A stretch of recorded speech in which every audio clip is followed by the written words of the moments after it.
أعوذ بالله من الشيطان الرجيم. بسم الله الرحمن الرحيم. السلام عليكم ورحمة الله وبركاته. الحمد لله رب العالمين، والصلاة والسلام على أشرف الأنبياء والمرسلين وعلى آله وصحبه أجمعين. قال رب اشرح لي صدري ويسر لي أمري واحلل عقدة من لساني يفقه قولي. اللهم إنا نسألك علما نافعا ورزقا طيبا وعملا متقبلا. Amin ya rabbal alamin. Pertama dan selama-lamanya kita merafakkan setinggi-tinggi rasa syukur kita kepada Allah Subhanahu wa taala. Pada malam ini Allah Subhanahu wa taala memberikan kelapangan waktu dan juga keizinan kepada kita untuk meneruskan lagi ibadah kepada Allah Subhanahu wa taala, dan kemudiannya dapat kita bersama-sama mengikuti majlis perkongsian ilmu kita di dalam online ini. Moga-moga Allah Subhanahu wa taala kurniakan kepada kita kebaikan dan kesihatan di dalam menempuhi setiap sisa-sisa kehidupan kita. Amin ya rabbal alamin. Baik tuan-tuan dan puan-puan yang dirahmati Allah Subhanahu wa taala sekalian, ibu-ibu, ayah-ayah yang sedang menonton, hari ini jumlah kes, tak silap saya tengok tadi dalam 300 lebih, masih lagi banyak. Moga-moga Allah Subhanahu wa taala kurniakan kesihatan kepada kita. Amin ya rabbal alamin. Baik tuan-tuan dan puan-puan yang dirahmati Allah Subhanahu wa taala, InsyaAllah pada malam ini, seperti yang sebelum-sebelum ini, kita akan teruskan lagi perkongsian ilmu kita pada hari ini di dalam surah Al-Baqarah, bermula daripada ayat 158 pada muka surat yang ke-24. Jadi ibu-ibu, ayah-ayah yang dirahmati Allah Subhanahu wa taala, kalau ada Al-Quran di rumah, boleh buka sama-sama, kita nak meneliti dan juga kita nak kupaskan apakah isi dan makna yang penting yang Allah Subhanahu wa taala nak highlightkan kepada kita. Baik, sebelum itu tuan-tuan dan puan-puan yang dirahmati Allah Subhanahu wa taala, di dalam sebuah hadis an Ma'an bin Zaid bin Yazid bin Al-Akhnas radhiyallahu anhu, kana Abi Yazid akhraja dananir yatasaddaqu biha فوضعها عند رجل في المسجد فجئت فأخذتها فأتيته بها فقال والله ما إياك أردت فخاصمته إلى رسول الله صلى الله عليه وسلم فقال لك ما نويت يا يزيد ولك ما أخذت يا معن. Hadis ini hadis sahih riwayat Imam Bukhari. Baik tuan-tuan dan puan-puan yang dirahmati Allah Subhanahu wa taala, hadis ini tentang satu peristiwa yang berlaku di zaman Nabi sallallahu alaihi wasallam, daripada Ma'an bin Yazid bin Akhnas. Semua ni mereka ni sahabat Nabi lah, daripada Ma'an sehingga ke ayah dia Yazid dan juga atuknya Al-Akhnas. Mereka ni sahabat Nabi sallallahu alaihi wasallam. Kana Abi Yazid akhraja dananir yatasaddaqu biha. Satu hari Ma'an kata ayah dia ni, yakni Yazid, dia mengeluarkan beberapa ratus dinar, dan kemudian tujuan dia mengeluarkan duit dinar yang cukup-cukup banyak ini adalah bertujuan nak sedekah kepada orang yang datang ke masjid. Nah, dia nak sedekahkan duit tersebut. Maka tuan-tuan dan puan-puan yang dirahmati Allah Subhanahu wa taala, fawada'aha 'inda rajulin fil masjid, dan kemudian dia tunggu di masjid dan kemudian dia mengagihkan duit-duit beberapa ratus dinar tu. Dan sampai banyak lebihan duit-duit yang ketika itu ada, dia tak sempat habiskan duit tersebut. Lalu dia melantik salah seorang wakil daripada masjid tersebut, dia bagikan kepada wakil tersebut untuk membahagikan duit yang lebih tu. Ni cerita ini adalah cerita di zaman Nabi sallallahu alaihi wasallam. Kata Ma'an, ayah dia satu hari ni tuan-tuan, ayah dia keluarkan duit beberapa ratus dinar dan kemudian dia saja nak sedekah kepada orang, makna kata dia orang kaya lah, Yazid ni, dia orang kaya. Sahabat Nabi sallallahu alaihi wasallam. Nah, Yazid Al-Akhnas, dia sedekahkan kepada beberapa orang yang datang ke masjid. Dia keluarkan duit yang cukup banyak. Dan kemudiannya lebihan duit tu dia tak sempat agihkan semuanya. Dia lantik seorang AJK masjid untuk dia agihkan lebihan duit tersebut. Nah, fajitu fa akhadtuha, kata Ma'an, aku pun pergi ke masjid. Pergi sebenarnya bukan bertujuan nak ambil duit tersebut, tetapi orang yang telah ayah dia wakil tadi, AJK masjid tu pun nampak sahaja Ma'an, dia bagi duit dekat Ma'an, fa ataituhu biha. Nah, dan kemudiannya Ma'an pun ambil duit tadi ni, dia balik ke rumah, dijumpa dengan ayah dia. Apabila Ma'an jumpa dengan ayah dia ni, tuan-tuan dan puan yang dirahmati Allah Subhanahu wa taala, bila dijumpa dengan ayah dia ni tadi, tuan-tuan, dia pun cerita dekat ayah dia. Dia kata, tadi Ma'an saya ni pergi, wahai ayahku, tadi saya pergi ke masjid, tiba-tiba ada orang yang bagi duit sedekah, katanya daripada kamu, wahai ayahku. Nah, tujuan Ma'an sebenarnya dia nak tolong orang yang susah. Nah, tiba-tiba anak dia Yazid, tujuan Yazid memberikan beberapa ratus dinar dan sedekah tu, dia nak tolong orang-orang yang susah di zaman dia tu. Nah, dan kemudian lepas Ma'an pergi ke masjid, ada wakil daripada masjid tu bagi duit dekat Ma'an. Nah, maka Ma'an pun balik ke rumah, jumpa dengan ayah dia Yazid. Dia pun cerita, tadi saya pergi ke masjid, wahai ayahku, dan kemudian ada orang bagi duit dekat saya. Nah, maka kata Yazid, ayah dia ni, faqala wallahi ma iyyaka aradtu. Kata ayah dia Yazid kata, wallahi demi Allah wahai anakku, ma iyyaka aradtu, aku tidak pun sebenarnya bertujuan nak bagi duit kepada orang tadi, sedekah tadi. Bukannya duit tersebut aku nak dibagikan kepada kamu. Nah, tetapi Ma'an tadi dia pergi ke masjid, orang yang bagi duit tu dekat dia. Fa khasamathu ila Rasulillah sallallahu alaihi wasallam, sebagai seorang sahabat. Dia takut apa-apa yang dia tak tahu ni jadi apa-apa. Mereka pun ambil keputusan pergi jumpa dengan Nabi sallallahu alaihi wasallam. Maka pergilah Ma'an dengan bapanya pergi jumpa Nabi sallallahu alaihi wasallam, dan dia adukan, kata, tadi aku keluarkan beberapa ratus dinar dan aku bagikan kepada orang-orang yang susah di sekeliling tu. Nah, aku bagi kepada wakil masjid. Kemudian anak aku sendiri pergi ke masjid. Bila anak aku pergi ke masjid, wakil yang aku wakilkan, yang duit yang aku wakilkan kepada orang tersebut, dia pergi bagi duit tu kepada anak aku sendiri. Bagaimana ya Rasulullah? Kata Nabi sallallahu alaihi wasallam, faqala Nabi sallallahu alaihi wasallam, laka ma nawaita ya Yazid. Nabi sallallahu alaihi wasallam kata, wahai Yazid, ma nawaita ya Yazid. Kamu tetap dapat pahala walaupun duit tersebut diberikan kepada anakmu juga. Macam tu, tuan-tuan. Kamu tetap dapat pahala. Yang kedua, kamu dapat pahala ma nawaita ya Yazid, dengan apa yang diniatkan oleh kamu, wahai Yazid. Walaupun niat kamu bukannya sebenarnya duit itu kamu nak bagi kepada kamu sendiri, tetapi kamu nak bagi sedekah kepada orang ramai, tetap dianggap sedekah juga. Walaka ma akhazta ya Ma'an, dan kamu Ma'an, kamu dah ambil semua, kamu dah ambil dah tadi, maka itu jadi hak kamu, perlu dipulangkan. Ini tuan-tuan dan puan yang dirahmati Allah Subhanahu wa taala. Ni hadis yang kita baca ni, hadis sahih Imam Bukhari ini, Sahihul Bukhari ini, dia nak cerita kepada kita pada mukaddimah ni, tuan-tuan, Islam dia dasarkan kepada niat kita semata-mata.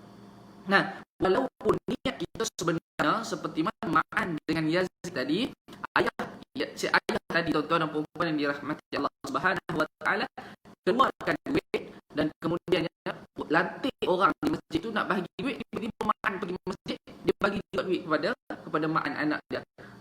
Maka Islam pada peristiwa hadis ini, Islam didasarkan kepada niat seseorang manusia tersebut.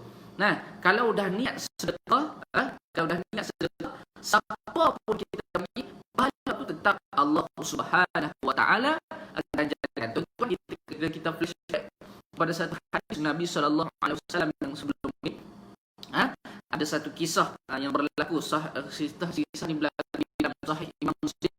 Katanya kisah sahabat Nabi ini, dia ada satu hari yang Nabi sallallahu alaihi wasallam suruh bersedekah. Bila Nabi sallallahu alaihi wasallam suruh dia bersedekah, dia pun dengan tak sabarnya dia pun keluarkan duit dia dan pergi sedekah. Dan kemudian apabila dia dengar sahaja anjuran Nabi sallallahu alaihi wasallam, dia pun keluar daripada rumah dan kemudian dia cari orang yang susah. Pada pandangan mata dia ni tuan-tuan, dia jumpa orang yang susah. Sebenarnya dia pun keluarkan duit, dia sedekah kepada seseorang ni. Nampak dari segi dia ni orang susah. Tiba-tiba keesokan harinya tu tuan-tuan, bising di seluruh masyarakat tu, apa dia ni, duit dia banyak tapi duk sedekah. Rupanya sahabat tadi ni dia pergi sedekah kepada orang yang kaya. Nah, kemudian keesokan tu dia pun malam tu dia keluar lagi, dia cari orang, kemudian dia sedekah lagi. Orang yang kedua dia bersedekah ialah orang yang penzina. Nah, dalam hadis itu cerita seorang yang penzina, tapi dia tak tahu pun orang tu seorang penzina. Lalu dia sedekahkan duit tersebut. Keesokan harinya bunyi pula di masyarakat sekeliling, apa dia ni, duit dah kaya tapi pergi bagi juga duit dekat sedekah dekat orang yang penzina. Dan dia sedangkan dia tak tahu. Lepas tu sahabat tu kata, seterusnya hari yang seterusnya dia keluar daripada rumah dan kemudian dijumpa dengan seorang pencuri. Dia tak tahu yang tu pencuri. Tengok kepada rupa tu tak nampak pun pencuri. Tengok kepada rupa tadi sama juga, tak nampak pun berzina. Dan tengok kepada rupa juga tadi, dia tak nampak pun yang orang yang mula-mula dia sedekah tadi tu orang kaya sebenarnya. Dan kemudian bising pula di masyarakat setempat, kata apa dia ni dah kaya tapi hampir sedekah dekat orang mencuri, buat apa? Tak ada faedah. Maka Nabi SAW kata, tidak apa. Kenapa Islam segala amal kebaikan didasarkan dengan niat seorang manusia tersebut. Kalau katakanlah niat dia sedekah itu niat bukan kerana lillahi ta'ala, maka niat tersebut dan pahala tersebut terpadam, diganti pula dengan dosa. Itu lebih sia-sia.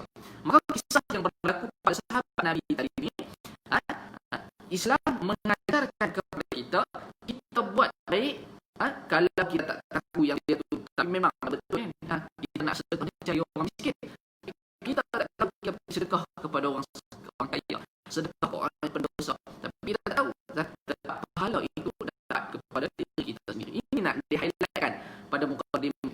Sama juga dengan situasi lain. Balik segala amal kebaikan kita ni didasarkan dengan niat. Itu dalam hadis matan arba'in dimulakan dulu dengan hadis innamal a'malu binniyat. Innamal a'malu binniyat wa innamal likulli imrin ma nawa.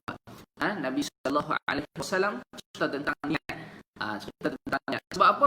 Hadis Imam Nawawi tersebut dikumpulkan, matan arba'in itu dimulakan dengan hadis innamal a'malu binniyat, kerana nak mengajarkan kepada kita segala amal kebaikan kita ini kita mulakan dengan ikhlas, niat yang baik lillahi ta'ala. Baik, tuan-tuan dan puan yang dirahmati Allah Subhanahu wa taala, bagi yang baru masuk, insya-Allah kita buka Al-Quran muka surat 24. Kita nak cerita tentang bagaimanakah Yahudi ini sendiri dia menyembunyikan sifat Nabi sallallahu alaihi wasallam, menyembunyikan kemunculan Nabi sallallahu alaihi wasallam yang telah disebut di dalam Taurat dan Injil pada ayat 158. Baik, bicara haji, ayat ini bermulakan dengan bicara haji. Baik, a'udzubillahi minasyaitonir rajim. Inna Safa wal Marwata min sya'airillah. Bahwasanya bukit Safa dan Marwah, tempat sa'i di Mekah itu, setengah daripada tanda agama Allah. Ayat ini mula-mula sekali nak cerita inna Safa wal Marwata min sya'airillah. Allah Subhanahu wa taala sebut pada ayat ini tentang ibadah haji, ibadah umrah yang kita tunaikan daripada bukit Safa menuju ke bukit Marwah. Maka ibadah sa'i ini dinamakan sa'i ini adalah satu rukun dalam rukun mengerjakan haji dan juga umrah. Maka ini dibalik sebanyak 7 kali. Maka ibadah ini ibadah yang bukan rekaan. Yang kita pergi umrah tiap-tiap tahun, kita pergi buat haji sebelum ni, ibu-ibu, ayah-ayah sekalian, sa'i selama ni kita tahu yang itu bukan rekaan. Nah, itu adalah suruhan daripada ketetapan di dalam syariat agama Islam sendiri. Nah, maka ibadah ini ibadah ubudiyah yang dipanggil sebagai satu ibadah yang menuntut kepada kita ni supaya kita mengabdikan Allah Subhanahu wa taala. Kita mengabdikan diri kita kepada Allah Subhanahu wa taala. Maka tak perlu banyak kita bersoal dan kita perhatikan kenapa kena sa'i. Tak perlu banyak.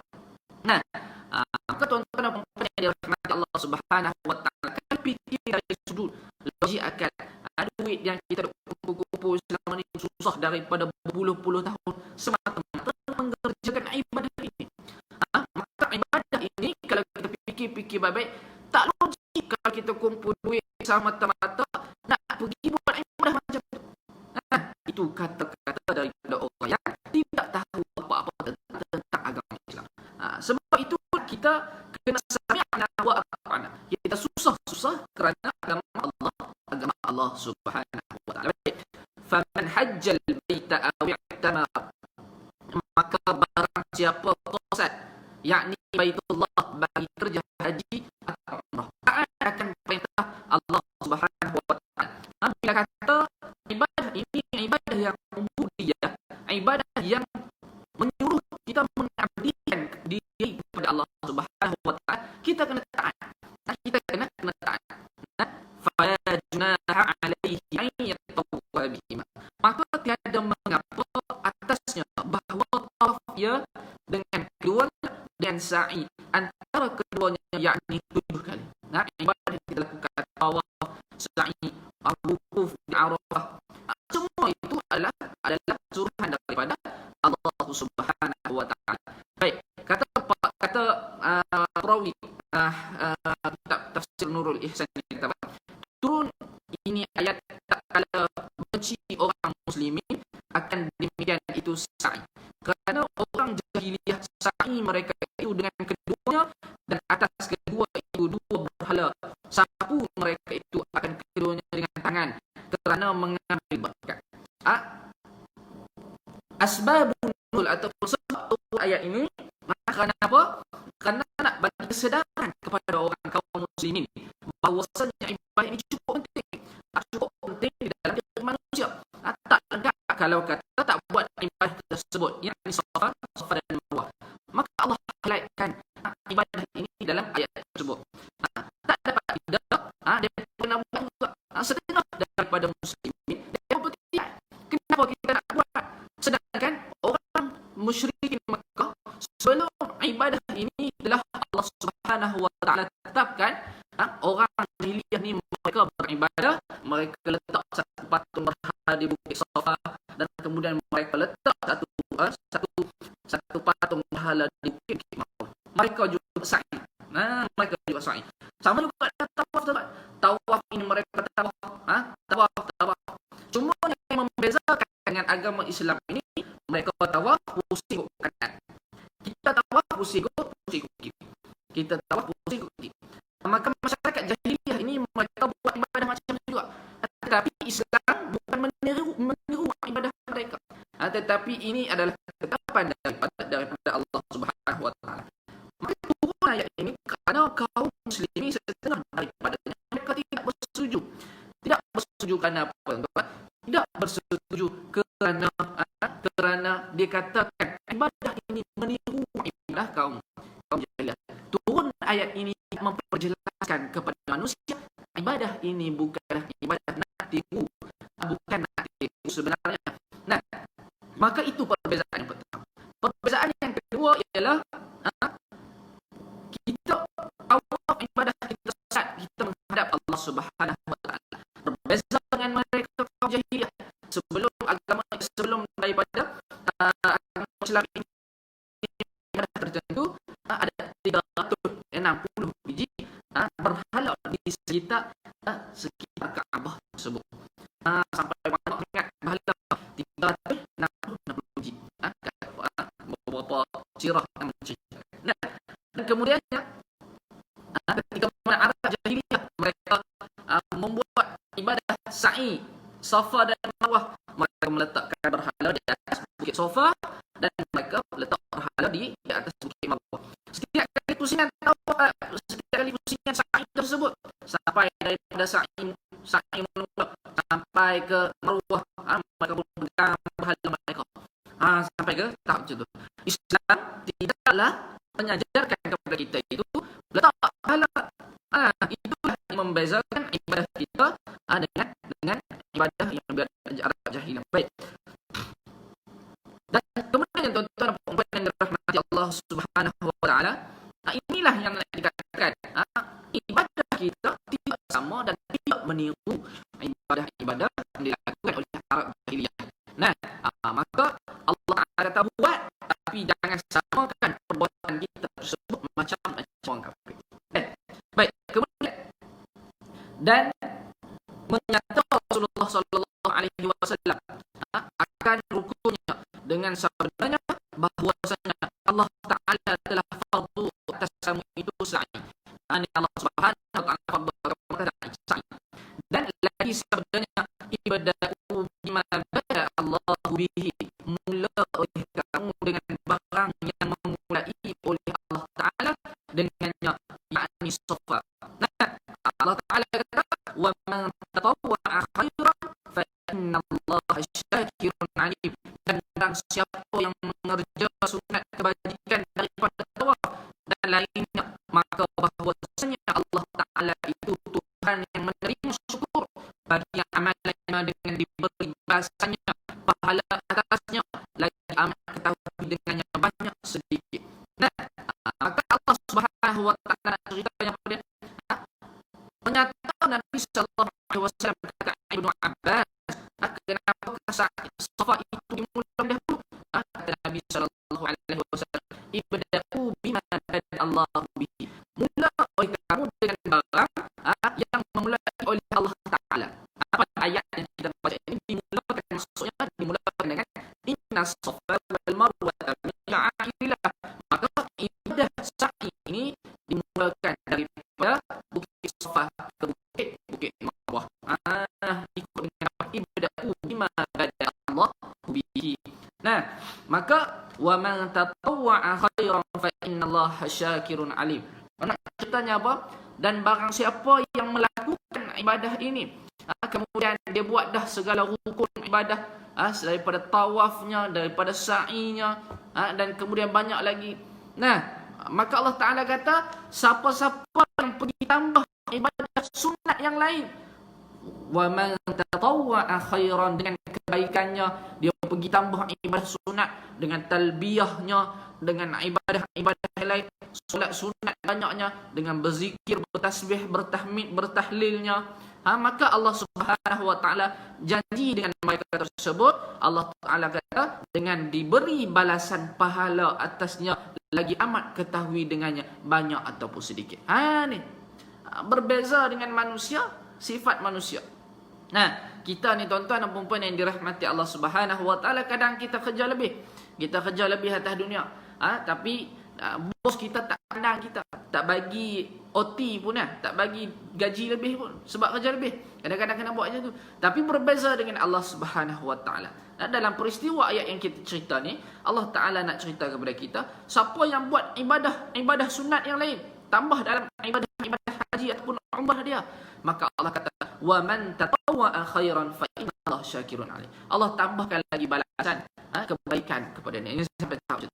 Dan turun pada orang Yahudi. Ini ayat yang seterusnya. Lepas ayat 159. Innal ladzina yaktumuna ma anzalna minal bayyinati wal huda. Bahwasanya segala mereka yang sembunyi, mereka itu akan hukum barang yang telah kami turun daripada segala kenyataan atas pekerjaan Muhammad, dan hidayah menunjuk segala hukum-hukum seperti hukum rejam dan sifat Nabi Muhammad sallallahu alaihi wasallam. Ayat 159 ni nak cerita kepada kita sebab nuzulnya ialah sebab turun ayat ini. Allah Taala nak beritahu bahawa sifat orang Yahudi dan juga Nasrani yang menyembunyikan kemunculan Nabi Muhammad sallallahu alaihi wasallam. Ni tuan-tuan, sampai tahap macam tu. Yahudi dan Nasrani Yahudi, diberikan alim-alim Yahudi ni, mereka diberikan kitab Taurat. Alim-alim Nasrani, mereka diberikan kitab Injil. Bila diberikan kitab Taurat dan Injil kepada mereka ini, tuan-tuan dan puan-puan yang dirahmati Allah Subhanahu wa taala, telah dinyatakan munculnya Nabi Muhammad sallallahu alaihi wasallam sebagai nabi akhir zaman, dan telah dinyatakan di dalam Taurat dan Injil bagaimana sifat Nabi Muhammad sallallahu alaihi wasallam. Datang sahaja penganut-penganut mereka yang mengamalkan kitab Taurat dan Injil, tanya kepada alim-alim ulama mereka, betulkah dengan apa yang diceritakan? Betulkah akan muncul nabi yang terakhir adalah Nabi Muhammad sallallahu alaihi wasallam? Bila ditanya kepada mereka macam itu, tuan-tuan, jawapan mereka kata tak ada. Ni macam tu, tuan-tuan. Mereka menyembunyikan kemunculan Nabi sallallahu alaihi wasallam, bahkan menyembunyikan hukum-hukum rejam dan hukum-hukum yang berkaitan dengan agama. Nah, maka di dalam kitab tersebut telah dinyatakan tentang kemunculan Nabi Muhammad sallallahu alaihi wasallam untuk supaya beriman kepada nabi yang terakhir. Disebabkan mereka tak mahu terima Nabi Muhammad sallallahu alaihi wasallam, maka mereka menyembunyikan. Maka Allah kata, min ba'di ma bayyanahu lin-nasi fil kitab, daripada kemudian barang yang kami nyatakan dia bagi segala manusia pada dalam kitab Taurat. Allah kata, Allah cerita kisah Nabi sallallahu alaihi wasallam, bagaimana sifat Nabi, Allah dah cerita. Nah, maka perbuatan menutup kemunculan Nabi Muhammad sallallahu alaihi wasallam ini adalah bukan perbuatan yang baru, perbuatan daripada lama ni. Daripada dulu lagi perbuatan mereka itu. Maka apakah balasan kepada orang yang menyembunyikan kemunculan Nabi Muhammad sallallahu alaihi wasallam, menyembunyikan sifat Nabi apabila ditanya, menyembunyikan hukum-hukum agama apabila ditanya sedangkan ditahu? Allah cerita pada ayat ini, ulaika yal'anuhumullah, bermula mereka itu yang sembunyi itu melaknat akan mereka itu oleh Allah Subhanahu wa taala, arti menjauh akan mereka itu daripada rahmatnya. Kerana perbuatan orang alim Yahudi dan Nasrani tadi, Allah cerita pada ayat 159 ni, kerana perbuatan mereka yang menyembunyikan Nabi Muhammad sallallahu alaihi wasallam, maka Allah jauhkan rahmat daripada dapat kepada golongan-golongan Yahudi dan Nasrani. Sebab itu, tuan-tuan dan puan-puan yang dirahmati Allah Subhanahu wa taala, perbuatan ini adalah bukan perbuatan yang ringan, bukan dosa-dosa yang ringan. Ini adalah dosa-dosa yang cukup besar, menyembunyikan agama-agama yang benar, menyembunyikan kenyataan yang benar. Kenapa? Demi periuk nasi sendiri. Sama juga dengan situasi Al-Quran. Kalau katakanlah dia ni seorang yang tahu tentang ilmu agama, tapi disebabkan dia tak mahu orang lain tahu, dia tak mahu orang lain cerdik macam dia nak orang lain bodoh macam dia, dia tak mahu orang cerdik macam dia, maksudnya dia nak orang bodoh, orang tak pandai. Maka tuan-tuan dan puan-puan yang dirahmati Allah Subhanahu wa taala, orang ini Allah Subhanahu wa taala tidak suka. Wa yal'anhumul la'inun, dan laknat akan mereka itu oleh segala yang melaknat, iaitu malaikat dan segala mukmin, atau tiap-tiap satu dengan doa atas mereka itu dengan laknat. Ni apa Allah Subhanahu wa taala akan bagi? Yang pertama ialah manusia yang menyembunyikan kemunculan Nabi Muhammad sallallahu alaihi wasallam, yakni alim-alim Yahudi Nasrani yang mengamalkan kitab Taurat dan Injil. Maka siapa-siapa sahaja membuat perbuatan terkeji tersebut, maka Allah Subhanahu wa taala tadi akan jauhkan rahmat. Kemudian Allah Ta'ala laknat pula mereka tersebut. Ni tuan-tuan, laknat ni bukan benda-benda yang biasa. Bukan benda-benda yang kecil. Kalau kita lah tuan-tuan hidup atas muka bumi ni daripada kecil, contoh. Mak kita contoh tiba-tiba dia laknat kita. Dia kata hang ni anak hang ni orang anak yang tak berguna. Aku laknat hang, contoh kan. Bahasa Kedah dia macam tu. Contoh. Kita pun tak selesa. Sebab apa? Kita tahu orang tak suka kat kita. Orang dah tak ambil tahu pasal kita. Sebab apa? Kita kena laknat. Maka kawan kita, dia melaknat kita sendiri. Muka kita ni merah padam. Sebab apa? Malu. Apatah lagi laknat Allah Subhanahu wa taala. Bahkan dikatakan pada ayat ni, semua makhluk laknat manusia yang jenis perangai macam alim Yahudi dan Nasrani. Ini cerita kepada kita macam tu. Baik. Kemudian Allah Subhanahu wa taala pada ayat 158 tadi cerita tentang bab Safa dan Marwah, tentang sebab turunnya ayat tersebut, dan ayat 159 cerita tentang alim Yahudi dan Nasrani, mereka menyembunyikan kemunculan Nabi Muhammad sallallahu alaihi wasallam. Sebab apa? Mereka tak boleh nak terima Nabi sallallahu alaihi wasallam. Baik, ayat seterusnya, illal ladzina tabu, melainkan segala mereka itu yang taubat kembali mereka itu daripada yang demikian itu, wa aslahu, dan berbuat amalan soleh mereka itu, wa bayyanu, dan nyata mereka itu akan barang yang disembunyi, faulaika atubu alaihim, maka mereka itu aku terima taubat atas mereka itu. Nah, Allah Taala kata illal ladzina tabu pada ayat 161, illal ladzina tabu, melainkan segala mereka yang taubat kepada Allah. Allah Taala kata kalau kamu aku berikan juga peluang kepada kamu.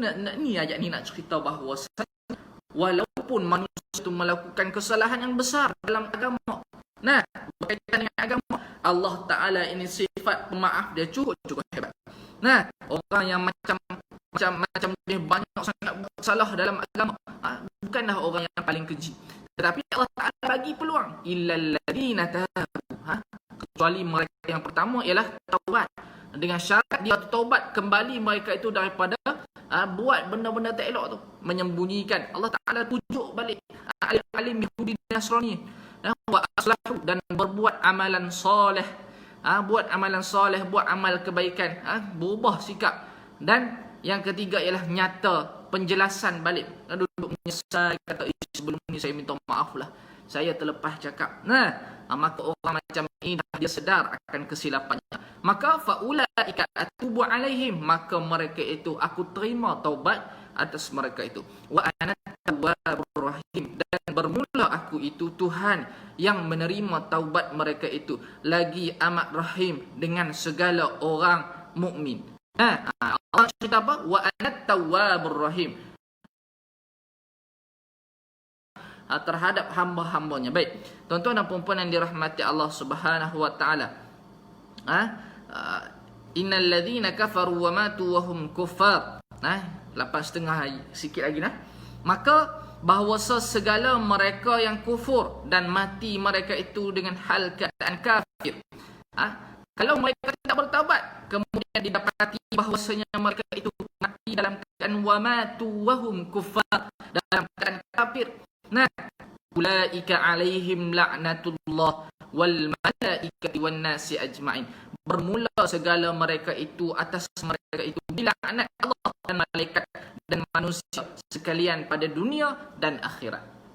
Ini tuan, balasan kepada manusia yang kepada Allah Ta'ala tunjukkan kepada manusia yang melakukan kesalahan, Allah bagi peluang supaya bertaubat kembali kepada Allah, tapi dia memilih untuk tetap kufur. Innal ladzina kafaru wa matu wa hum kuffar ulaika alaihim la'natullah, maka matinya dalam keadaan kufur tersebut, dia mati dalam keadaan dilaknat Allah Subhanahu wa taala dan para malaikat wa nasi ajma'in, dan seluruh manusia.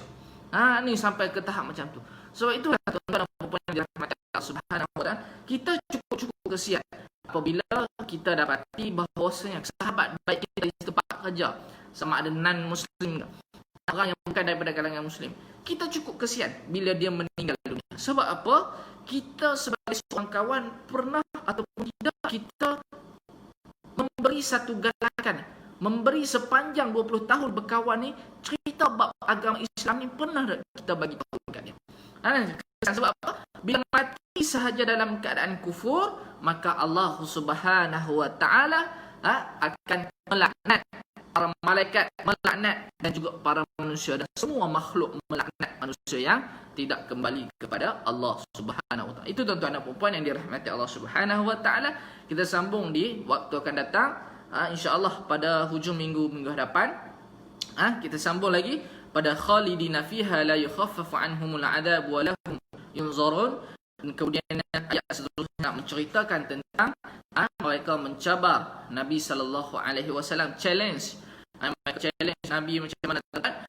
Mereka suruh Nabi sallallahu alaihi wasallam tunjuk rupa Allah Subhanahu wa taala. tunjuk kuasa Allah Subhanahu wa taala. Allah Taala turunkan ayat-ayat yang seterusnya supaya mereka meneliti kembali ciptaan Allah Subhanahu wa taala. Apa yang kita dapat simpulkan dalam perkongsian kita pada malam ini, tuan-tuan dan puan-puan, ibu-ibu, ayah yang dirahmati Allah Subhanahu wa taala sekalian, ialah ayat 158 tadi cerita tentang sa'i Safa daripada Safa ke Bukit Marwah, yang mana Allah Taala yakinkan manusia supaya melakukan ibadah itu dengan cukup ikhlas. Bahkan jangan kita anggap bahawasanya ibadah itu kita tiru ibadah kaum Arab jahiliah, orang kafir yang dulu. Sebab apa? Memang mereka melakukan tawaf, tapi tawaf mereka tidak sama dengan tawaf kita. Tawaf kita tidak ada berhala di sekeliling Kaabah. Mereka ada berhala. Bila ditanya kepada mereka, Tuhan kita ini ialah Allah Subhanahu wa taala, mereka cabar suruh perlihatkan. Sebab apa? Tuhan mereka ni Tuhan yang nampak, ada hidung, ada mata. Tapi Tuhan kita Allah Subhanahu wa taala tidak pernah nampak. Maka Allah Subhanahu wa taala yakinkan bila nampak sahaja maka dia sama dengan makhluk, sedangkan laisa kamitslihi syai'. Allah Subhanahu wa taala tidak sama dengan makhluk tersebut.